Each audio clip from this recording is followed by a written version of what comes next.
भयंकर गरीबी के लिए दोषी कौन है? इस सवाल के पीछे का असली सच और वजह धर्म पर आधारित हमारी सामाजिक व्यवस्था में छुपा हुआ है, जिसकी पड़ताल जरूरी है। धर्म और त्योहारों के नाम पर आप एक साल का डाटा उठाकर देख लीजिए, आपको पता चल जाएगा कि किस तेजी से संसाधनों का फेरबदल होता है। लेकिन संसाधनों का ये फेरबदल धार्मिकता के नाम पर नीचे से ऊपर की ओर होता है। इसलिए समाज का 90% वर्ग सदा गरीब बना रहता है और 10% वर्ग संसाधनों का मालिक बना रहता है। यही वजह है देश में गरीबों के साथ साथ अरबपतियों की संख्या भी बढ़ती चली जा रही है। धर्म के नाम पर हर साल देश के कीमती संसाधन खरबों रुपया, मैन पावर कैसे बर्बाद किया जाता है, इसका उदाहरण मैं आपको देता हूँ।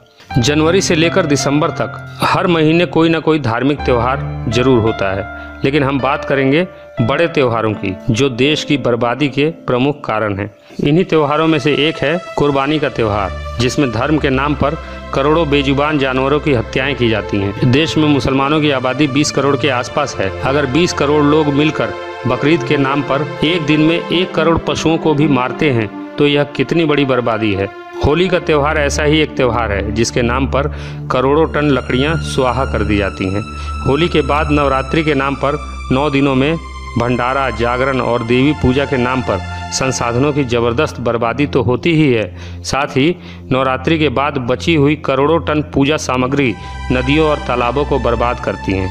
फिर इन नदियों की सफाई के नाम पर देश की गरीब जनता के खून पसीने की कमाई से करोड़ों का बजट पास किया जाता है। और हैरानी की बात है कि नवरात्रि का ये त्यौहार साल में 2 बार आता है। साल में लगभग 15 ऐसे बड़े त्यौहार भी होते हैं जिनमें बड़े पैमाने पर देश की नदियों को बर्बाद किया जाता है।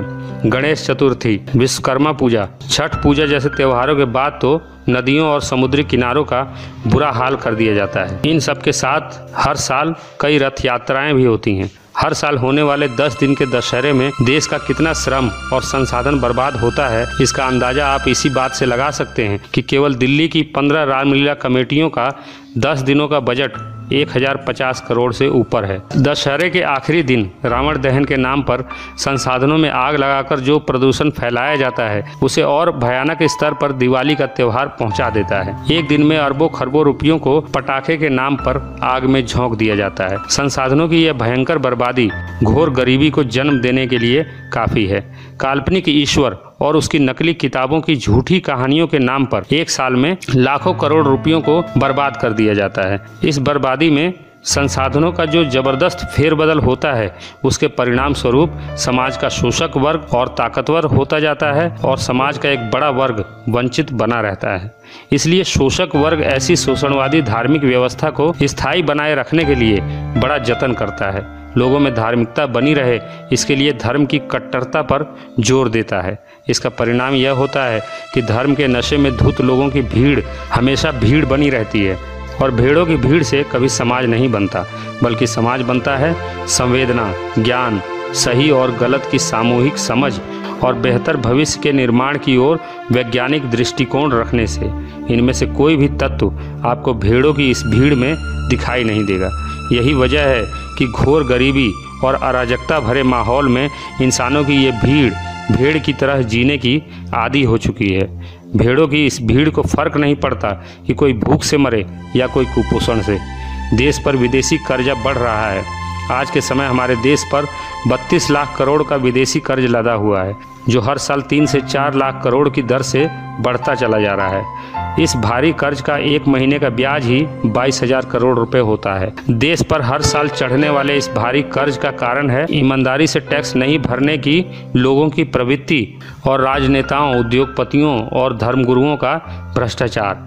देश को टैक्स देने में बेईमानी करने वाली जनता धर्म के प्रति कितनी ईमानदार है, इस बात का अंदाजा आपको 1 साल में देश के छोटे बड़े मंदिरों, मजारों और दूसरे धर्म स्थलों पर चढ़ाए गए बेशुमार दौलत से हो जाएगा। एक अनुमान के मुताबिक देश के छोटे बड़े 50 लाख मंदिर, धार्मिक स्थल, धार्मिक ट्रस्ट और 80,000 मजारों पर 1 साल में जितना चढ़ावा चढ़ता है, वो देश पर लदे कुल कर्जे का दोगुना होता है। मतलब अगर 1 साल के लिए ये धार्मिक बर्बादी रुक जाए तो देश का पूरा कर्जा तो साफ होगा ही, साथ ही करोड़ों बेघर, गरीब, बेसहारा लोगों की तकदीर भी सदा के लिए बदल सकती है। लेकिन जनता को धार्मिक लॉलीपॉप चुसाने वाला शोषक वर्ग कभी ऐसा होने नहीं देगा। एक उदाहरण और देखिए, सरकार ने गरीब बच्चों की शिक्षा के के लिए एक कोष बनाया था, जिसका उद्देश्य था समाज के सक्षम लोग गरीब और बेसहारा लोगों के उत्थान के लिए इस कोष में दान करें। लेकिन आपको हैरानी होगी कि 5 साल में लोगों ने इस कोष में केवल 1680 रुपए दिए, जबकि इस कोष के प्रचार प्रसार में ही सरकार के 1 करोड़ 22 लाख रुपए खर्च हुए थे। ये है हमारे धार्मिक समाज की गरीबों के प्रति संवेदना। दूसरी ओर अहमदाबाद के उमिया माता के मंदिर में केवल 7 घंटे में 21 लोगों ने 5 करोड़ रुपए चढ़ावे में दान कर दिए। ये है हमारा भारतीय धार्मिक समाज, जहाँ संवेदनशीलता केवल झूठे खुदाओं और नकली भगवानों के प्रति ही है।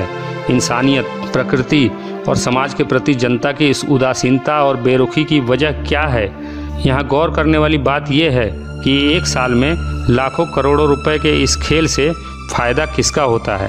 सामाजिक धार्मिक व्यवस्था द्वारा धर्म के नाम पर सामूहिक रूप से की जाने वाली बर्बादी और राजनीतिक भ्रष्टाचार के कारण गरीबी कम होने के बजाय हर साल लगातार बढ़ती है। गरीबी से पैदा होती है बेरोजगारी, और गरीबी और बेरोजगारी मिलकर समाज में अशिक्षा का माहौल पैदा करते हैं, जिससे जनसंख्या बेतहाशा रूप से बढ़ती है। ये मुख्य समस्याएं मिलकर समाज को अराजकता, अन्याय, शोषण और अपराध के घिनौने दलदल में धकेलती चली जाती हैं। ऐसा समाज धीरे धीरे उपेक्षा और संवेदनहीनता के उस स्तर तक पहुंच जाता है जहां केवल 2 ही रास्ते बचते हैं, एक अंतहीन गुलामी या फिर क्रांति।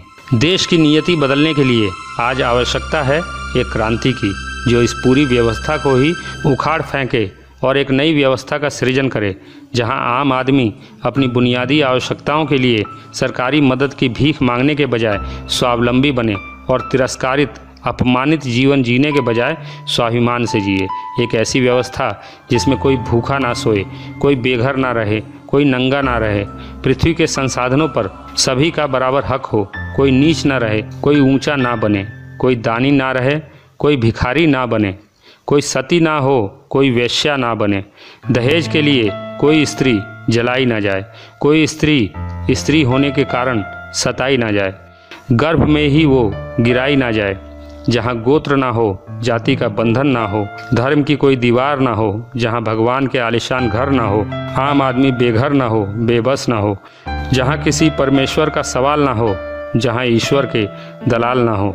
एक ऐसी व्यवस्था जिसमें भय, भूख और भ्रष्टाचार ना हो, आतंक, अन्याय और अत्याचार ना हो, किसी औरत से बलात्कार ना हो, और जहाँ मानवता बौनी और लाचार ना हो। आपको हमारा यह वीडियो कैसा लगा कमेंट बॉक्स में जरूर बताएं, और हमारे इस चैनल को सब्सक्राइब जरूर करें। सदियों से फैलाए गए अंधविश्वास और कुरीतियों के विरुद्ध वैज्ञानिक चिंतन के साथ खड़ा यह चैनल दुनिया को समझने का आपका नजरिया बदल देगा।